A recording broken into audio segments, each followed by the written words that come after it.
the key is becoming aware of, what are the stories you're telling yourself, and what is your suit of armor? Like what's the kind of safety suit that you zip into to prevent yourself from being vulnerable, and noticing when and where those buttons are being pushed, noticing the function of, this makes me feel more comfortable and less vulnerable, but really paying attention to the cost. How is this preventing you from being the me you want to be, having the life that you want?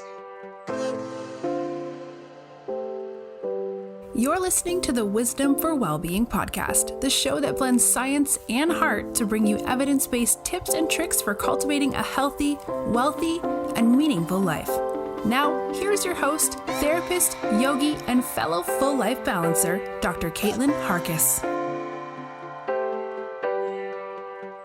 Hi there. Welcome to the first bonus episode of Wisdom for Wellbeing. I really wanted to bring something special today because it's exactly 1 week since we officially launched, and that's pretty exciting for me. I also thought that this particular episode was timely. It's a Monday, and often when we head into the work week, we can have this sense of overwhelm, worry, a fair amount of stress that comes with the busyness that is our lives. So I hope that you'll enjoy today's interview with Dr. Jill Stoddard. Dr. Stoddard is a clinical psychologist and director of the Center for Stress and Anxiety Management, a multi-site outpatient clinic offering acceptance and commitment therapy and cognitive behavior therapy for anxiety and related issues. She is an award-winning teacher, peer-reviewed ACT trainer, co-host of the Psychologist Off the Clock podcast, and blogger for Psychology Today. Dr. Stoddard is the co-author of the Big Book of ACT Metaphors, a practitioner's guide to experiential exercises and metaphors in acceptance and commitment therapy, and author of Be Mighty, a woman's guide to liberation from anxiety, worry, and stress using mindfulness and acceptance. She received her PhD from Boston University in 2007. When she's not writing, counseling her fierce clients, speaking, or podcasting, she's spending time with her amazing family, friends, and dogs, feeling grateful for this mighty life. I'm going to go ahead and guess that you've experienced stress, overwhelm, or anxiety recently. And if so, I have no doubt that you will connect with Dr. Stoddard's wisdom on how you can lead a mighty life, even with the painful emotions that arise with all the challenges you face in a culture that at times can be quite difficult. I know I certainly enjoyed reading her new book, Be Mighty, as well as the conversation here today. Dr. Stoddard's willingness to drop her guard and to let us in on how she actually uses the skills she teaches serves as inspiration as much as I found this to be very connecting.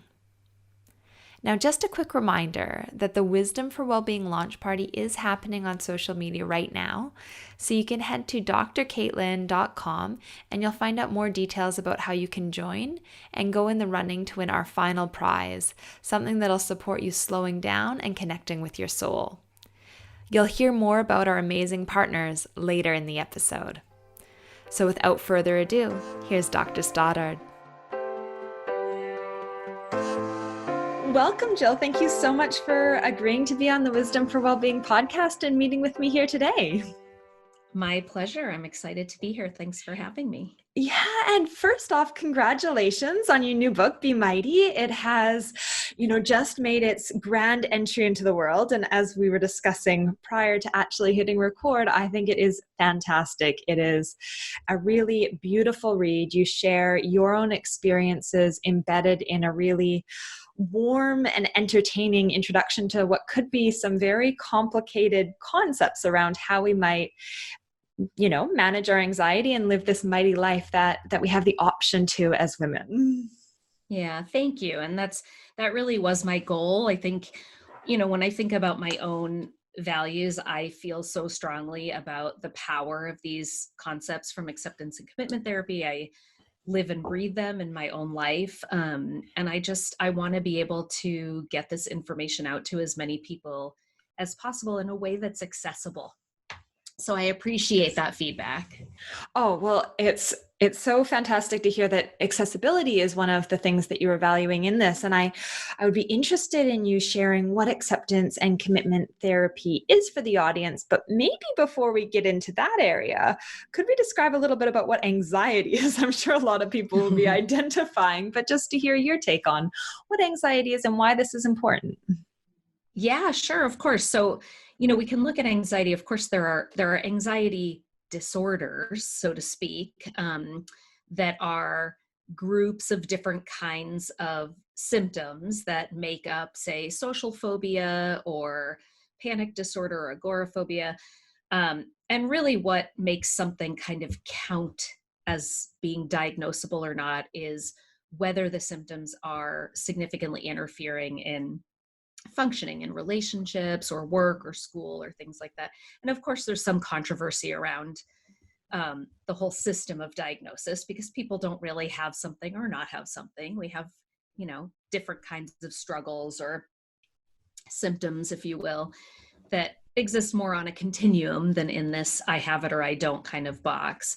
But I think the type of anxiety that everyone can relate to, quote unquote, disorder or not, um, is just that overarching worry about the future. So, anxiety is sort of this state of readiness for a potential threat that could be up around the corner.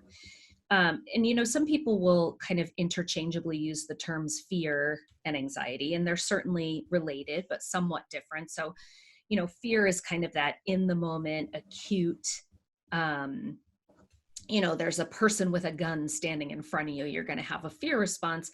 And anxiety is more like there could be someone with a gun in the dark alley around the corner. So similar, related, but somewhat different. So with that, so there's diagnosable anxiety, which people may or may not be, aware of or have previously been diagnosed with. But there is also what you describe as a spectrum. We can fall somewhere on this spectrum, and it might not be the case that we have something that a psychologist or a psychiatrist would necessarily diagnose, but we can have this experience of this what ifs in the future, and this could happen, rather than it being a direct experience that we're having in the moment, which we call fear.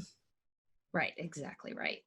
And how common is this? Because I guess reading your book, you talk about a number of experiences that are unique to women, and how going into, for instance, a professional situation or balancing the emotional labor that comes with home life, there are some things that are very unique to women. And paralleling that, women are twice as likely to experience an anxiety disorder relative to men.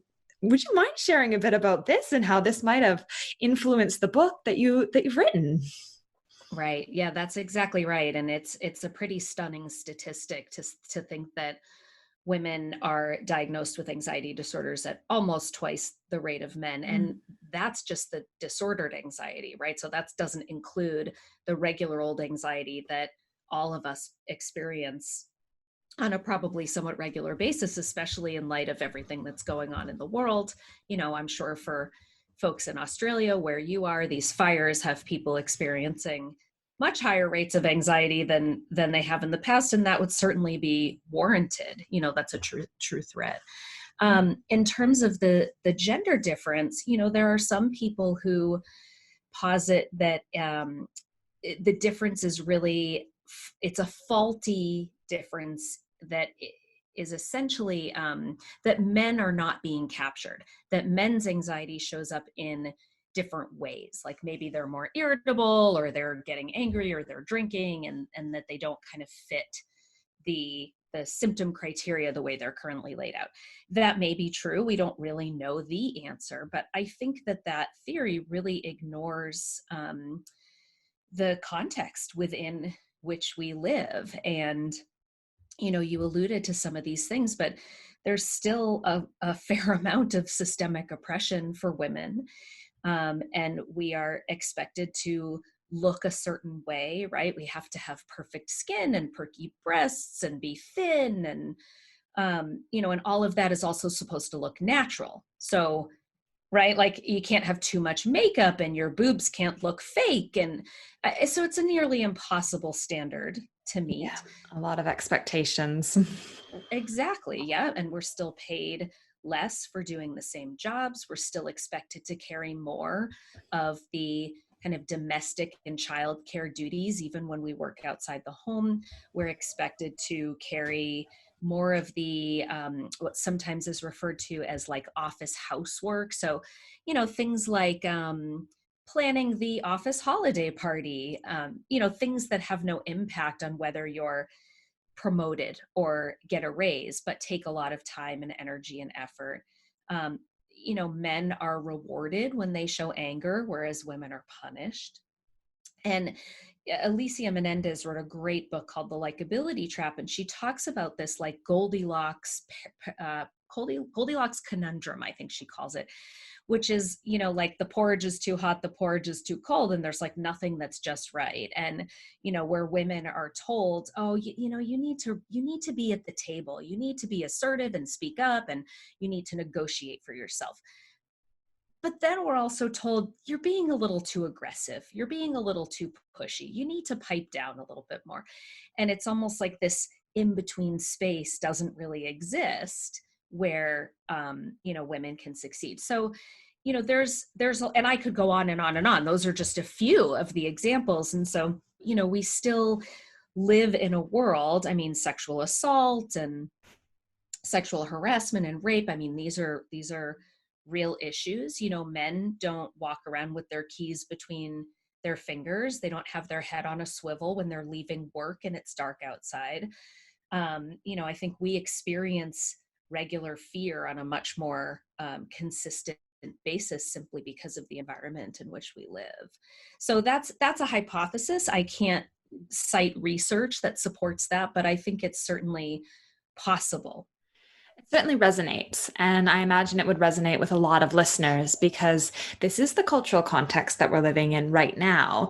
And perhaps in that case, no wonder then that women are more likely to experience, a more prevalent diagnosis of an anxiety disorder, given that high alert or hypervigilance to the not too hot, not too cold, the everything that's going on is going to predispose individuals to starting to construct that way of thinking. Mm-hmm. Right. And the higher rates of post-traumatic stress disorder, it's found that people are much more likely to develop PTSD when the nature of the trauma has been interpersonal violence like rape, and women are subjected to those crimes far more frequently than men are. So yeah, there's a lot of reason to believe that the social and cultural context may be, if not fully responsible, certainly partly responsible for the higher rates of anxiety in women. And underlying the higher rates of anxiety, you describe, three components of anxiety in the book that often lead to, this experience. And number one is the intolerance of uncertainty, a lack of perceived control, and this overinflated sense of responsibility. And we were just talking about all the responsibility women have in what was described as the Goldilocks scenario, but also managing work life, not being too assertive, but also, asserting themselves. Like that's a lot that an individual would hold. So in my mind, no wonder they have perhaps, and we as women have, this overinflated sense of responsibility. Mm-hmm. Yes. Yeah, absolutely. Absolutely. And men and women, I think men have a sense of responsibility, I think at least traditionally and in more patriarchal cultures, to financially support the family. And that can certainly impact them as well. But women have that sense of duty and responsibility around kids and domestic kinds of things. And now more women than ever are also in the workplace. And so they take on that level of responsibility as well. Would you mind sharing a little bit about this intolerance of uncertainty that also contributes to an experience of anxiety? Yeah, absolutely. So this is the idea that as human beings, we're just not big fans of ambiguity. And this is something that is this was like evolutionarily programmed into us. So if you think about it, the way I talk about it in the book is, if a cave person wanders out of their cave one day and sees some vague figure off in the distance, this could be a prehistoric killer kangaroo, or this could be a totally harmless ostrich. And you think, okay, well, probably it's a kangaroo, and I'm going to play it safe. I'm going to stay in my cave just in case. And in that case, if you're wrong, you might miss your meal for that morning. But if you think, oh, I'm sure it's fine, it's probably a harmless ostrich, I'm going to take my chances. If you're wrong in that case, then you become the kangaroo's meal. So, the humans, early humans who played it safe, like the better to be safe than sorry crew, they had a survival advantage. So evolutionarily, it's like we were designed really to avoid uncertainty, to not only avoid uncertainty, but even better if we can figure out what the answer is. And so, this shows up in all of us now. And it seems like it's becoming more problematic because we have constant access to information. Whoever buys anything these days anymore without looking up Amazon reviews or Yelp reviews if you're looking for a restaurant or a service provider. If you have a random question, you can just ask Alexa or Siri. We have this information in the instant that we need it. So, prior to all these technological advances, we had a lot more practice tolerating uncertainty. And I think those muscles have really atrophied because we don't have to practice it so much anymore. And that difficulty with uncertainty can really fuel anxiety. And the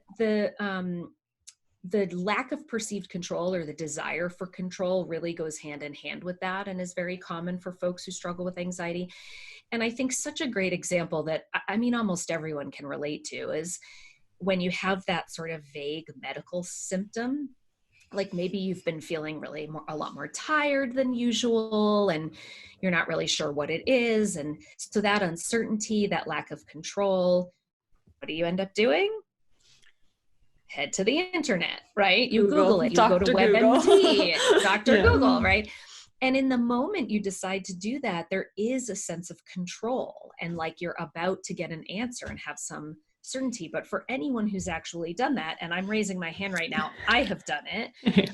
And, now you think you've got leukemia or a pulmonary embolism or something far more nefarious than, what originally drove you to look it up in the first place. And you have no more certainty, probably even less certainty and even less control. So it actually increases the anxiety in the long run. So the key isn't get more control, get more certainty. It's really learning how to accept and tolerate that there are just a lot of things in our experience as humans that we can't control and that remain uncertain. And I'm interested in exploring that accept and tolerate. But I guess just before we head down that track, because you talk about how anxiety evolved in an evolutionary context. And in the book, you also talk about how anxiety does serve us in some ways, that it's not all doom and gloom. Would you mind sharing a bit about that? Because a lot of us, when we hear the word anxiety, we already label it as something that's really negative and something we should be trying to get away from. Right. Yeah, that's a really good point. And anxiety is that thing, that like moderate level of arousal that really motivates us. So it's the thing that makes you get psyched up for the big game or study for your exam or prepare for your job interview. And if there was no anxiety or arousal whatsoever, then, you sit on the couch and you don't care and you don't do what you need to do. And that can actually negatively impact performance. So certainly very, very high anxiety can also negatively impact performance. But research has shown that a moderate level of anxiety is actually beneficial to performance. And fear too. Fear is that programming, the fight flight programming, so that if you're about to step into the street and there's a giant truck barreling toward you, you want to have a fear response so that you fight or flee. And if you don't, you're dead. So, what happens with anxiety disorders is that fear response tends to happen as a false alarm. And so part of this is learning what is a true danger and when do I need to fight or flee, and when is my body telling me I'm in danger when I'm actually perfectly safe. And with the body telling you, for instance, that you're in danger when you're perfectly safe, this might pair really well with the concept of acceptance or willingness. So, would you be able to share a little bit about how we go on this journey of exploring willingness to have these physical sensations and move into the realm of making these steps towards creating a mighty life? Of course. Yeah. So, most people who struggle with anxiety or panic, fear, any of those things, it's uncomfortable. We don't want to have it. We prefer to feel comfortable. But oftentimes it's the exact things that we're doing to try to feel better that are really the things that are keeping us stuck. So I think a good example, it's really any kind of avoidance. So if you're nervous in social situations, you might turn down a social invitation. Um, a good example that I use all the time, because everyone can relate to it, is procrastination. You have some aversive task that you need to engage in, and you give yourself permission to put it off, and you feel better.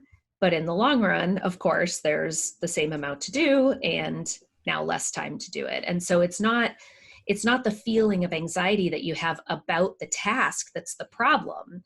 It's the procrastination that you're engaging in so that you don't have to feel anxious that actually becomes the thing that's getting in your way.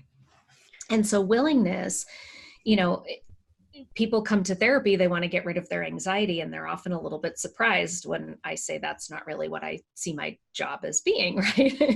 And so the alternative is willingness. And so it's, instead of trying to change and control your anxiety, we're going to try to change your relationship to that anxiety. And instead of pushing it down, avoiding it, trying to control it or suppress it, it's learning how to open up, first to become aware in the first place, and then open up and make space. And, this doesn't mean you have to like it or want it. That would almost be strange, right? But, it's essentially accepting what's already here anyway, and then making choices that are consistent. In the book, I call it the me you want to be, being the person you want to be, living the life you want, knowing that the stuff you're doing to avoid anxiety is probably moving you further away from that space. Hi there, I'm just jumping in to remind you that our launch party is happening over on Insta at Dr. Caitlin and on Facebook at Wisdom for Wellbeing Pod. Women hold a lot on their shoulders. And on Self-Care Sunday through to Wednesday, we're opening up the Soul Giveaway, where you have a chance to win a package comprised of some amazing good from some lovely women themselves. The Soul package contains one crystal candle from Katie at the Little Pink Fox, littlepinkfox.com.au. Katie donates a portion of each gift box to Lifeboat SE, which is a South Australian organization supporting those suffering with anxiety. The package also contains one crystal drink bottle from Mama Jacinta at Lily and Rose, lilyroseaustralia.com.au, a shop that she created with delightful goodies for little babies, as well as some self-nurturing for the mamas.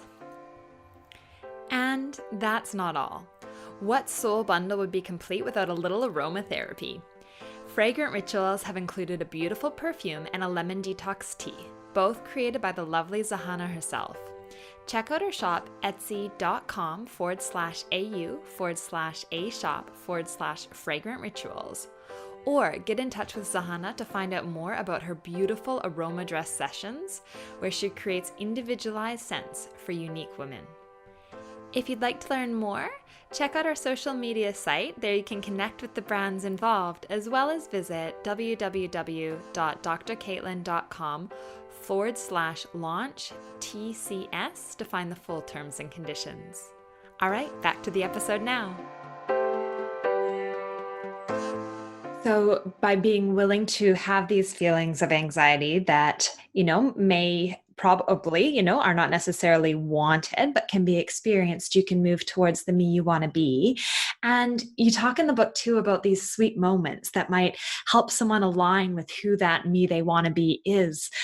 And you describe just a beautiful moment for you when you walk home in the door from work and your little girls and little puppy dogs come running towards you, and that really highlights for you what values are and the me you want to be. Would you mind just sharing that so that the listeners might, in their minds, start to think, oh, this aligns with me. These are the things that bring me sweet moments. You mean the specific story about my Yeah, would kids? you mind? Like, Because it's just so of course. beautiful. No. Yeah, no, not at all. And yeah, what I'm talking about there is how we're sort of sold this weird bill of goods that life is about these giant moments of when we have graduations and weddings and babies, and you get what, maybe like you can count on two hands the number of those you get in a lifetime if you're lucky to live a long life. And so then, like, what's the rest, right? It's like all these small moments strung together over a period of years. And if we fail to show up for those and really be present for those, we're essentially missing out on almost our entire lives. And we're very aware when we're having difficult moments, right? I'm very aware when my kids are fighting with each other and, just being irritating, right? If I let's just say it how it is. Kids can be annoying sometimes. And so this is Kelly Wilson's exercise called the sweet spot. And it's really about showing up for these moments of sweetness, or moments where you feel alive, or even moments, where I'm working right now in my office. When I leave this office, the restroom is outdoors. I have to go out and around the corner, and there's an ocean view. And there were times where I would, take my phone and be catching up on emails in the 10 minutes between clients. And I've really tried hard to stop doing that so that I live in San Diego, California, and the weather's almost always gorgeous. So to really just take in, even if it's only 15 seconds of me walking down a hall with an ocean view or a sunset. And so the story I tell in the book, and I'm blessed to have this happen, every Wednesday. Today's Wednesday that we're recording this, and I work later on Wednesdays, so my kids get home before me. And it's typically after a long work day and I'm feeling tired. And now, because of daylight savings time here, it's typically dark by the time I get home, or it has been dark for a while. And whenever I walk in the door, I am, as soon as my kids know I'm there, they usually scream, "Mommy," and come running down the hall with just this like expression of pure joy and love. And I have two French bulldogs, and they're very loud. They snort. We call them piggy doggies. And they're often ahead of the kids. But all four of them, we have this long hallway in my house, and all four of them are just running toward me, just so clearly happy that I'm there. And I try, I don't put it off like, hold on, let me put my bags down. It's like, put everything down, give everybody a hug, and really soak in that moment. And, I know darn well that in 10 seconds, my kids are going to be fighting or complaining, or, something's going to happen that's going to be no longer that sweet moment. But, I just try to be completely present and take in all of that sweetness, basically. That's so beautiful. And I think such a nice reminder that we can be present in a moment. And if you were thinking ahead to the future when your kids are going to be fighting or what's coming next, that would detract from actually that joyful, that sweet moment that you can put your heart into and really be with. Yeah, that's exactly right. Yeah. And it's a deliberate. And it seems like sorry about that. No. It's an otherwise totally insignificant moment. Right? It's not a graduation. It's not a baby being born. It's not winning an award, or it's just walking in the door after work. But often those are the moments that really do have, I don't know, the most like spirit to them, that offer the most opportunity for connection. That's really beautiful, because you've identified this moment that you describe as what otherwise could be insignificant. It could blend into the days, but you've made this deliberate effort to be there for it. And similarly, you describe walking to the toilet, out the door, and seeing the ocean and putting your phone away now, being mindful that that's another opportunity for a moment. So you're actually deliberately structuring your day, and your awareness around cultivating these moments and being there with them. What motivates you to cultivate these moments in this way? I mean, I think it's mostly that like life is really hard, like that's just the deal, right? To be human is to know pain. And I mean, darn, if you have an entire day without pain, like you're batting 1,000, right? I mean, life is hard. And whether it's silly little things like traffic or really big things like you have a, dying parent or can't pay your bills or whatever, um, it's hard. And, I think it just would really be a huge missed opportunity to not soak in and have gratitude, but like to experience and have gratitude for all of the rest of it, that you can have moments of sweetness even when you have a parent who's dying. You can appreciate an ocean view or the warm sun on your skin, even if you have an anxiety disorder. And those things are not going to take the anxiety away. And that's certainly not the purpose, but it's really, I think it is one of the ways that we can really feel more alive and more connected to ourselves, our experience, our environment, and the people that we care about. Yeah, and it sounds like it's so in line with when you're in those moments, the me you want to be, so to speak, that you are connected with the things that light you up inside and guide your heart, even though there might be other things and other pains that are happening in your life and around you at that moment. Yeah, absolutely. Yep. With, I guess, kind of flowing into something you call the suit of armor, something that might have been built up over time and in different contexts that might interfere with how we're actually being able to soak up those sweet moments. Would you describe what the suit of armor is for us to start this off? Yeah, well, I think, we all get triggered all the time. Mm. Difficult feelings show up, difficult thoughts, the inner critic, it seems to be the case that all humans have some version of an I'm not good enough story. And all that, those internal experiences get triggered by something.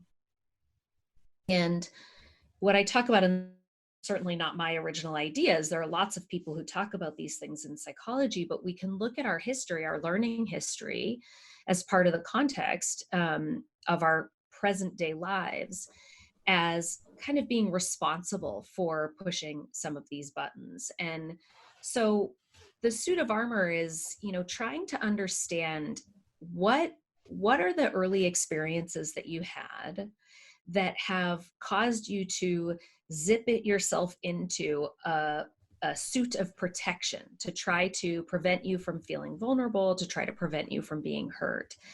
And so the way I walk readers through kind of figuring this out for themselves in the book is to think about what are some of your early learning experiences. Perhaps you were abused by a parent, perhaps you moved around a lot, maybe you were bullied in school. And the brain, as a kid, we need to make sense of these experiences. And we come up with like a story, like a narrative about what this means about the world. So let's take the example of somebody who's abused as a kid. If your dad comes home drunk every evening and beats you up after work and your brain needs to make sense of that, that might look something like, the people I love are going to hurt me. And from that narrative, the suit of armor develops, the protective behaviors that at the time they develop are literally protective. And so this might mean this child goes in his or her bedroom and closes the door and quietly plays in the corner. And that will reduce that child's exposure to actual danger. But what happens is the context changes and you're no longer living at home with your parents. But the suit of armor doesn't change. We continue to practice we have the same narrative and we continue to practice the same behaviors. So now this person is an adult and in a romantic relationship and believes people I love are going to hurt me. And so he or she does things to not maybe literally close the bedroom door and hide in the corner, but to hide in a more figurative way, to maybe not share entirely of him or herself. And those things in the moment will give a sense of security, protection, decrease feelings of vulnerability. But the cost is, in the long term, it's those exact behaviors that are going to lead to the demise of the relationship.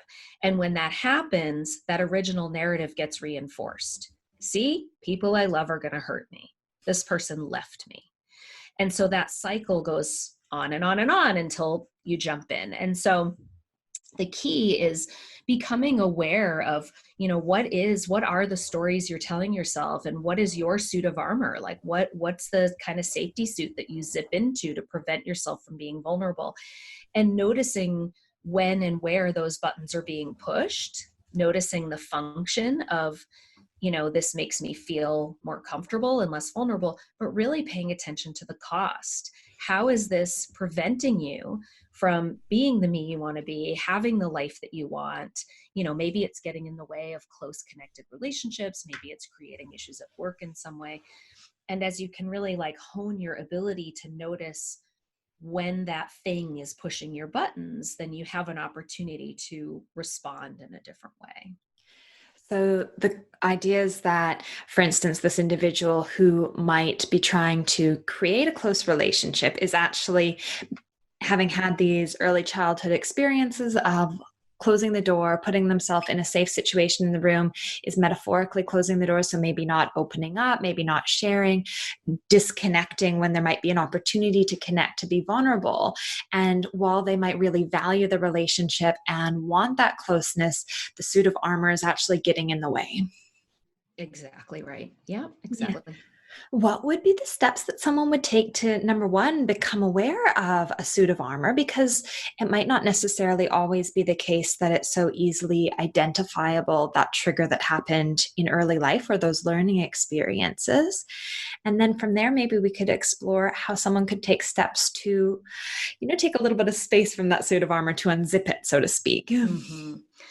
Well, honestly, I think when you do a good job of trying to figure out these three, I'm picturing it in my head as sort of three levels: the early experiences, the story you've created to make sense of the early experiences, and then the protective behaviors that kind of keep that story maintained. I think when you do a good job of figuring that out, you start to notice that whenever you're having trouble, if you're feeling distressed, and I don't mean like you're annoyed because you're sitting in traffic, but whenever you're having a pretty significant kind of issue, it's almost always this old stuff that's pushing that button. So I'll give you a personal example. And I don't remember, honestly, if I share this in the book or not, but I talk about it in therapy when I feel like it's appropriate. But I had a mom who just didn't really show up for me for a lot of the things that really mattered, like really big, important things and times when I needed her. And I developed an idea from this that the people who are supposed to love you and show up for you aren't going to be there for you when you need them. And so then the behaviors become like, I have to just make sure I take care of myself, right? So like if I don't rely on or count on other people, I can't be let down or disappointed. So I became fiercely independent and competent. And that's not necessarily a bad thing. I've been very successful in my life by being independent and competent. And I think one of the important points here is like, it works until it doesn't. And, in psychotherapy, a therapist will often ask, why now? What's bringing you into therapy now? And I often find that the answer, it's not the way they say it, but I realize the answer is, well, that thing I was doing was working and now it's not working anymore. And it's the suit of armor. And, when I realized that this was my pattern, I saw like, wow, this plays out in so many areas of my life. I'm a therapist. So I'm in a position where my clients need me more than I need them. Right. Mm-hmm. In my relationship with my spouse, we have a similar kind of dynamic. When we were drawn to each other, it was at a time where it was clear, like, oh, he needed me more than I needed him. And that worked for both of us at the time until life happened. And then I really needed him. And then things became a little bit more difficult and we needed to find a way to work through that. So I do think that it's important to sit down and do that work of what were these formative experiences and how did that influence the way I see myself or other people or the world or the future, and what am I doing in response to try to keep myself safe. And it's not super complex. Like, it doesn't require that you go see a psychoanalyst 3 days a week for 30 years. Like, there's a worksheet in the book for like just sitting down and kind of figuring this out. I was going to say you have some amazing exercises in the book and journaling opportunities that someone can pick up a copy of Be Mighty and actually go through and have the space and the guidance to do some of this work that you're describing now. Exactly. Yeah, exactly. And then really, like, anytime you're really struggling or suffering, you can probably just stop and go, okay, is my suit of armor coming into play here? Is my narrative about the way I see myself or other people or the world, is that button getting pushed here? And when I connect with my values and the me I want to be, what do I need to do differently? We can't control the thoughts and feelings we have. Those are going to show up. That old stuff is going to keep on getting triggered. But we do have a choice. When I feel like I should just do everything myself because that feels safe and I'm in control and nobody can let me down, but I'm drowning and not sleeping and getting migraines, then I can choose to feel vulnerable and go to my spouse or go to, my friends or my colleagues and say like, hey, I could really use some help. And not everyone, I will still get disappointed, right? Like, not everybody is going to be able to show up, but other people will. And sounds like you have that willingness to tolerate, that vulnerability that comes with asking and the fact that you could be disappointed. Exactly right. Yep, that's exactly right. You really have to make space for all the discomfort that is inevitably going to show up because you're basically, opening up the suit of armor and feeling more exposed. Yeah. And in the book, you describe, one of the strategies around opening up the suit of armor and managing that around compassion. And you also talk about connecting with this self-compassion hero of yours, the what would Oprah do idea. Mm-hmm. Would you describe a little bit about that? I love it. And I love the idea of having this side of ourselves that, for you is Oprah. It is. I do. I knew anyone who's ever listened to any podcasts or read things that I write, I think everybody knows that I have a slight obsession with Oprah.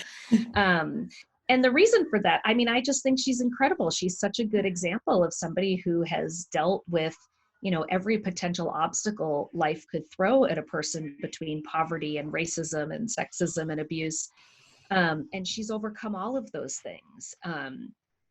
She's someone who's persevered through difficult times and she uses her powers for good.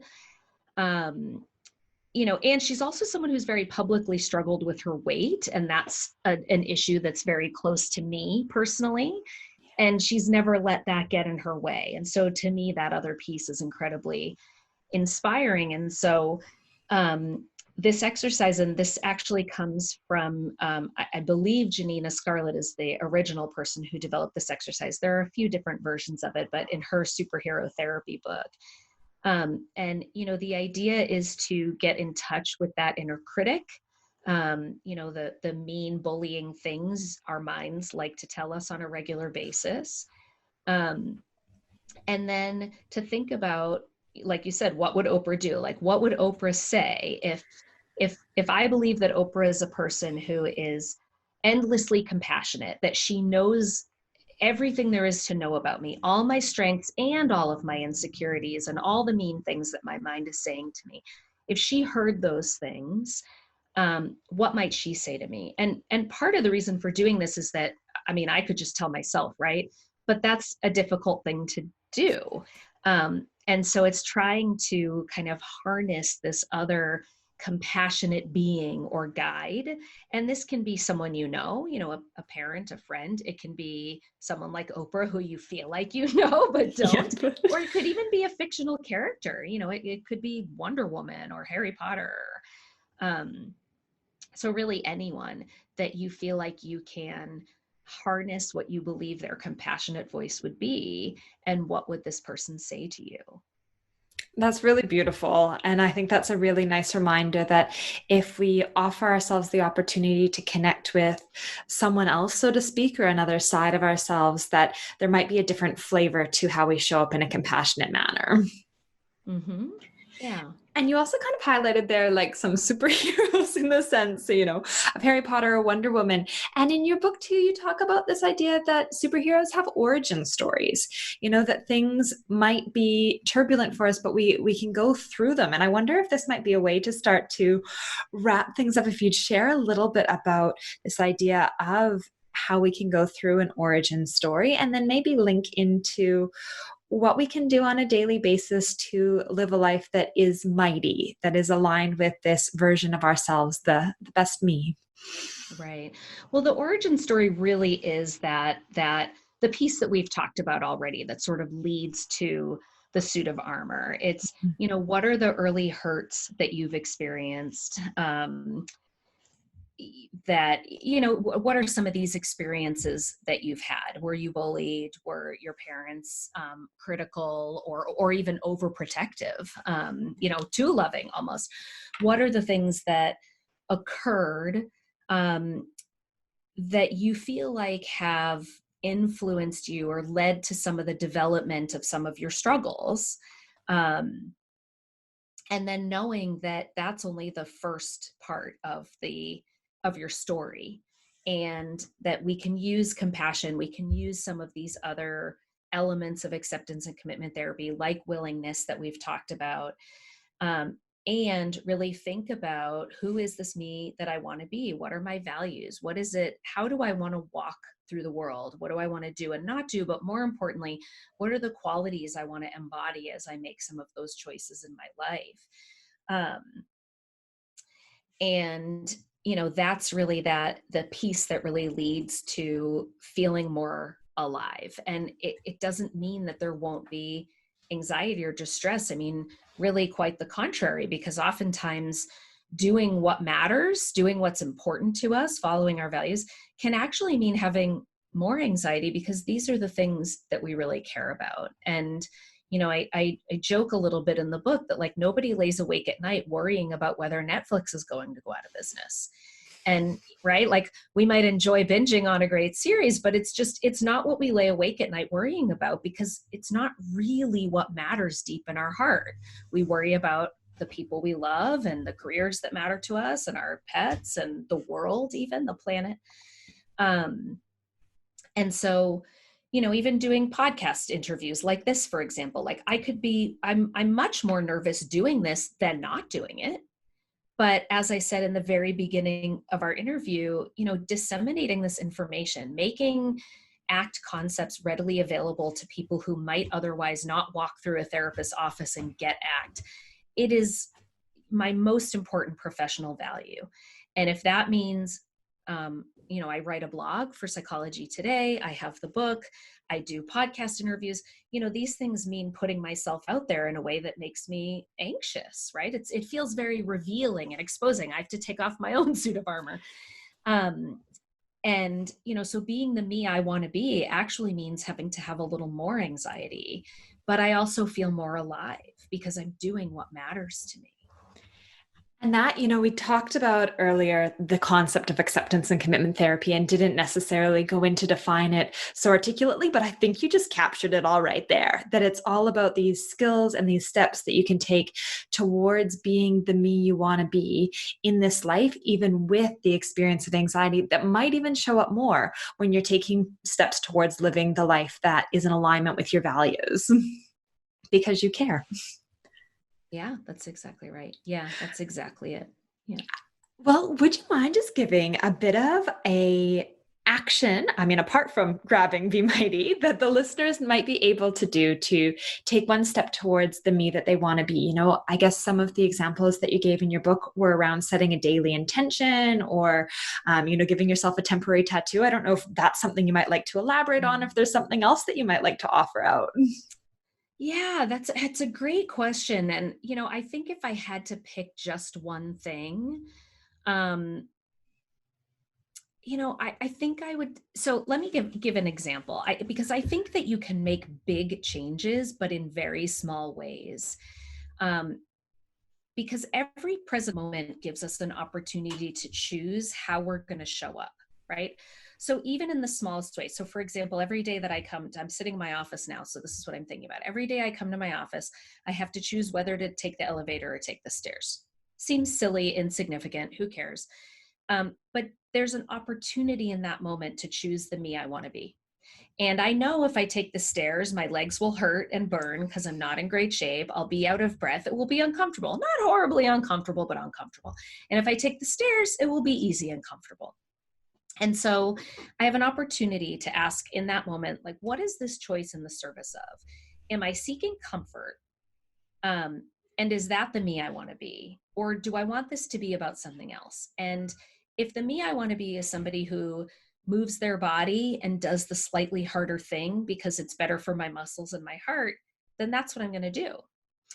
But lots of times that sounds like it's the quote unquote right choice, right? But a lot of times when I come to work, I have on high heels. I wear shoes that are uncomfortable because I sit and talk to people all day. So I wear cute shoes because I don't have to walk in them very often. But, I'm wearing my high heels. I have a heavy bag. When I leave at night, actually, my going down the stairs, my heel gets caught in my pants sometimes. So it's a little scary. I'm a little worried. Dangerous. I'm gonna, and if I have, bags on both of my arms, it feels a little dangerous. So, it might also be in that moment that while it's true, it's more comfortable to take the elevator, I might be choosing the me I want to be because I'm choosing self-care. I'm choosing safety because I'm alone when I leave the office at night. And if I fall, there's not going to be anyone there to rescue me. So it's not that there's a right or wrong choice, and what you choose one day might be different from what you choose the other. But it's about taking that present moment and using it as an opportunity to make a conscious, deliberate decision that's based on the person that you want to show up as in that moment, as opposed to completely being on autopilot, which is how we typically tend to walk through the majority of our day. That's really beautiful. That's really beautiful because it relates back to what you described earlier in these choices of being in the present moment, looking at the ocean, being there with your kids, that this present moment awareness allows you to make a choice that is in line with the me you want to be and to show up fully to the things that matter. So I think that's a beautiful takeaway for people to, head off into their afternoons, their evenings, wherever they might be, and create the me they want to be. Yeah, I hope so. Well, thank you so much again for your time, Jill. And would you mind just sharing with the listeners where they can find you, how they can connect with you? Yes, absolutely. So you can go to my website, which is just my name, jillstoddard.com. So it's JILLSTODDARD.com. I have a blog that I write for Psychology Today, which is just called the Be Mighty blog with also my name. You can Google and find I'll that. link all of this in the show notes too. Oh, good. Perfect. Yeah. I'm on Twitter what is my Twitter? @Jill_Stoddard. I'm on Instagram a little bit, but not much. And I think that's Jill A. Stoddard. I don't even know most of my handles. So I'll get it to you. Yeah, I'll get them off you and make it easy for people to connect. But I guess just my biggest takeaway is for people to grab this book because it's so heartwarming. And, the other book that you have written for clinicians, which may or may not be of interest to a general audience, is around metaphors. And those metaphors shine through in this book and make it so digestible and rich. So I highly recommend it. And I just want to thank you again for your time today, Jill. My pleasure. Thank you so much for having me.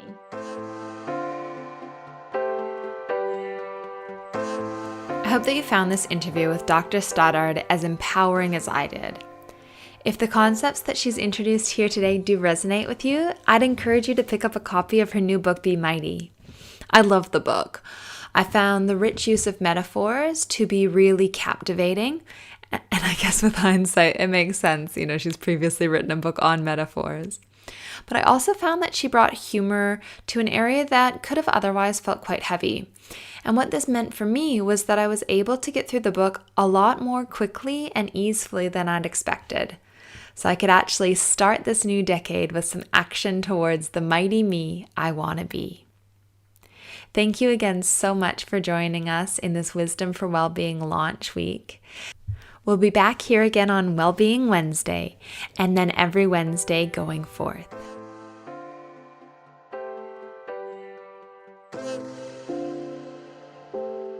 Thanks for joining us this week on the Wisdom for Wellbeing podcast. Please visit drcaitlin.com to connect, find show notes, other episodes, and to subscribe. While you're at it, if you find value in the show, we'd appreciate a rating, or perhaps simply tell a friend about the show. Wisdom for Wellbeing is not a substitute for professional, individualized mental health treatment. If you are in crisis, please contact 000, your local emergency number if you are outside of Australia, or attend your local hospital ED.